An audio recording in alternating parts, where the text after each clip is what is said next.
আমার মূল সমস্যা হলো আমাদের যে ইউনিভার্সিটির যে দুটো ডোমেন, এই ডোমেন দুটা অন্যায়ভাবে বিটিসিএলের এই 3 কর্মকর্তা এবং শিক্ষা মন্ত্রণালয়ের দুই কর্মকর্তার ষড়যন্ত্রের ফসল। এরা ষড়যন্ত্র করে আমার ডোমেন দুটা বন্ধ করে দেয়।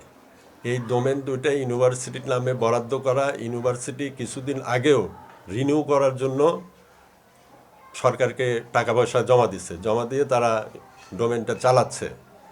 এই ডোমেন দুটো বন্ধ করার পিছনে তৃতীয় একটা পক্ষের কারসাজি আছে। তারা চায় আমাদের ইউনিভার্সিটিটাকে দখল করতে। এই দখল করার জন্যই তারা মূলত সরকারি এই কর্মকর্তাদেরকে নানানভাবে প্ররোচিত করে আমাদের বিরুদ্ধে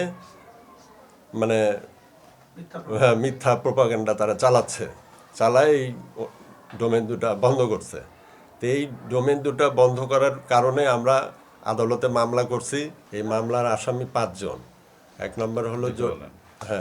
নম্বর হলো জয়িতা সেন রিম্পি, 2 নম্বর মোস্তফা আল মাহমুদ, 3 নম্বর আবির কল্যাণ আবিদিন, 4 নম্বর মোহাম্মদ শাহ আলম সিরাজ, 5 নম্বর রাকিবুজ্জামান মাসুদ।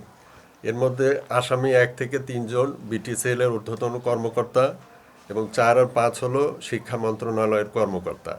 শাহ আলম সিরাজ হলো শিক্ষা মন্ত্রণালয়ের বেসরকারি বিশ্ববিদ্যালয় শাখা 2-এর সহকারী সচিব, আর রাকিবুজ্জামান হলো প্রশাসনিক কর্মকর্তা বেসরকারি বিশ্ববিদ্যালয় শাখা।